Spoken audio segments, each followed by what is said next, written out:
Right, Gab, we've contractually obliged to mention Manchester United in every show. So they didn't play this weekend, but can you somehow figure out a way to do this week? Yes, I'm just going to mention all the signings that they've made. I won't do it in song. Oh no, you have to. You have to go. No. I'm just going to rattle off.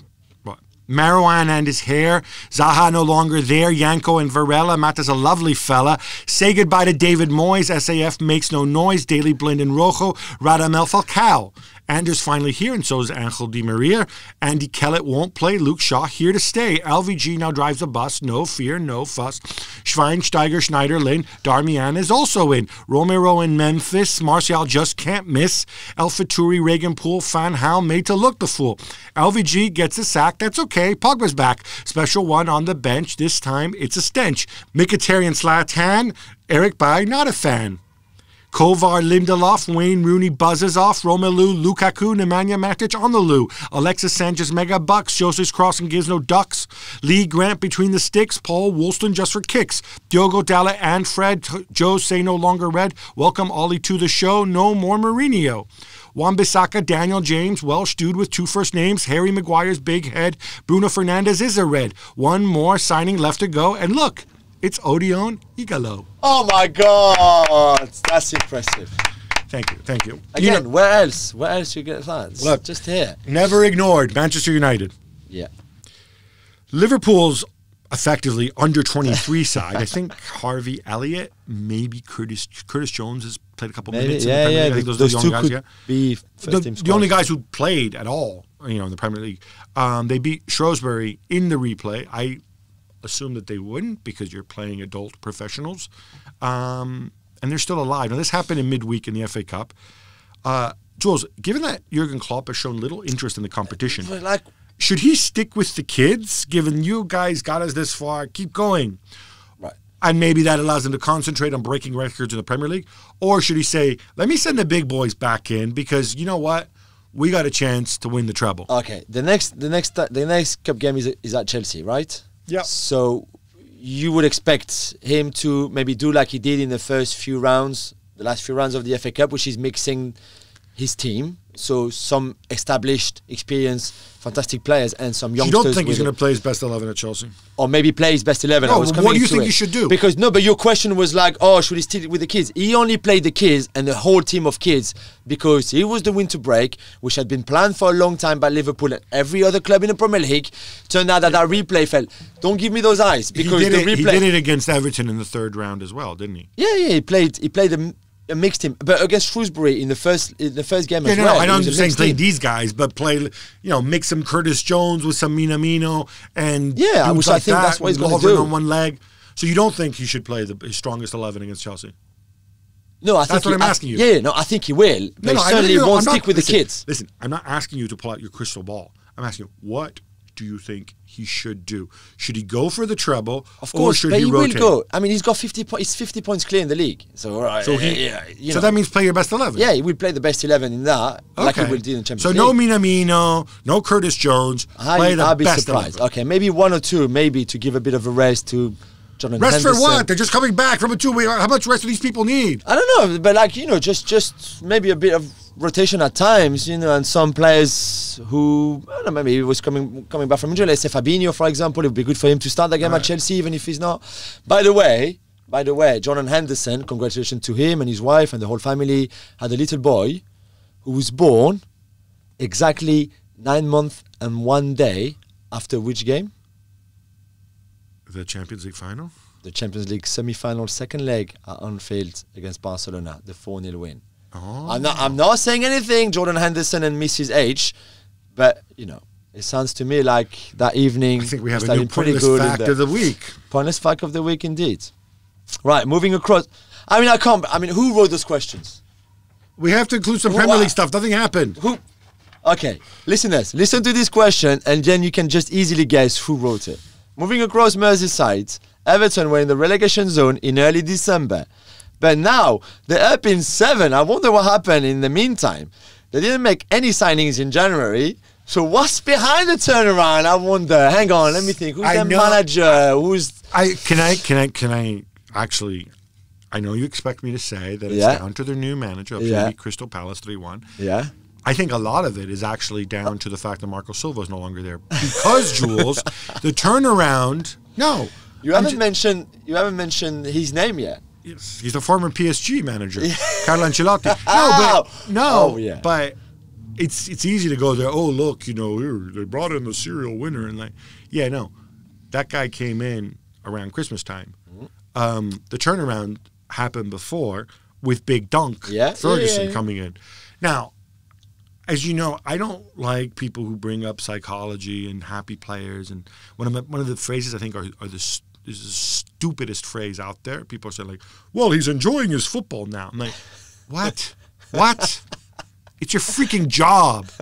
It's not about enjoying. It's about the satisfaction you get, the professional pride. Yeah. It's how normal people work. Anyway, but they got that lift before. And I think it was just moving Marco Silva on because obviously things weren't working.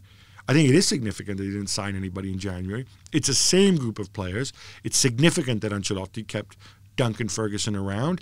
And obviously it's significant, too, that Ancelotti's there because he made the decision to keep Duncan Ferguson around as his number 2 and whatever.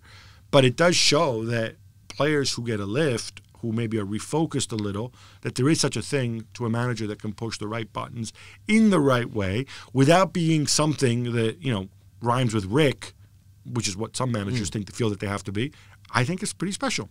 They've got really tough run of fixtures coming up, though, and it'll be very interesting to see how well they do in the next 3 games. Ooh, who do they have? No, but... Ooh, come on, scare me with a run of fixtures. Really? That's how you play it? That's how you want to play it? Ooh, what? No, but, honestly, unless it's another Merseyside derby. Okay. Unless since your friend came in, right? Big Dunk? No, since your friend Carlo came in, they played Burnley, Newcastle, Man City, they lost, Brighton, West Ham, Newcastle again, West Ham, the Watford, Academy, who won the World Cup. Newcastle, who they deserve to be. Okay, yeah. that's the teams they played so far. Uncle Roy, former England manager. Yeah. Okay, Respect. Now they're going to play Arsenal. Okay, right, that's a given. Manchester United. That's a cakewalk. Okay, that's a yeah. Well. Ooh, are these a scary game? Chelsea. By the way. The Chelsea Everton game. What are you like half one side, half the other side? I'm going to root for the blue team. Yeah, exactly. And then Liverpool in the derby.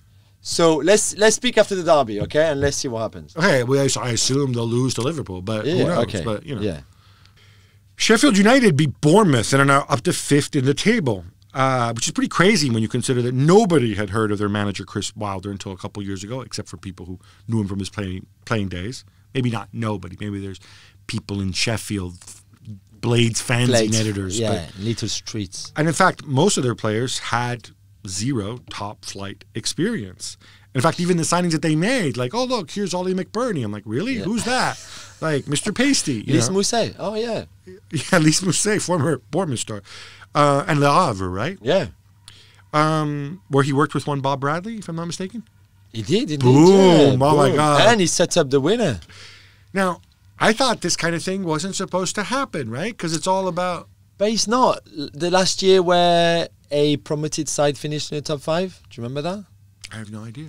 Ipswich, 2000, 2001, I think. Under Uncle George Burley? It could have been Uncle George. It was Uncle George Burley, We'll ask his nephew Craig next time we speak to him. But no, it's not supposed to happen. This is pretty incredible. And there's a few things that I like. The fact that Chris Wilder is a Sheffield United fan, and I love managers who then go on and manage the team that they supported as a kid, and they used to go to the stadium with their dad and their granddad and their uncle and their area, their neighborhood, whoever. And Billy Sharp, the captain, who scored the first goal, hasn't played much, let's put it, or hasn't started much games, but he's still there when it matters. This is also his team that he was supported as a child. I just love that. And then they are a good idea. They have a lot of experience. They clearly have a great team spirit.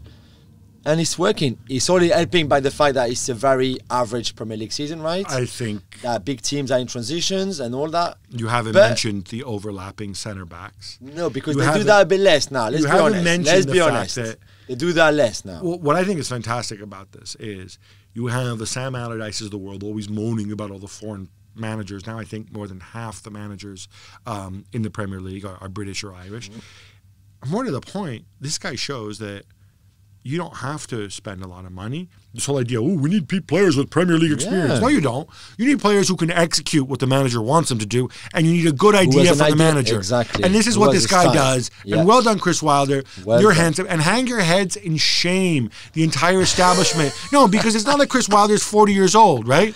He's in his early 50s. Yeah, 50. So all these people, I'm an expert in recruitment, talent spotting, and identification. None of these Muppets And could realize that Chris Wilder could do a job until Sheffield United gave him a job 3-4 years ago, or however many years it was, and he had to work his way up from League One. And also, please stop with they just got promoted. They need to really spend a lot of money in the summer to stay up in the Premier League, because the Premier League is so different than the Championship, I know, and it's this so and that. hard. Oh, It's so hard, isn't it? Come on. Thanks so much for watching ESPN on YouTube. And for more sports highlights and analysis, be sure to download the ESPN app. And for premium content and live streaming, subscribe to ESPN Plus.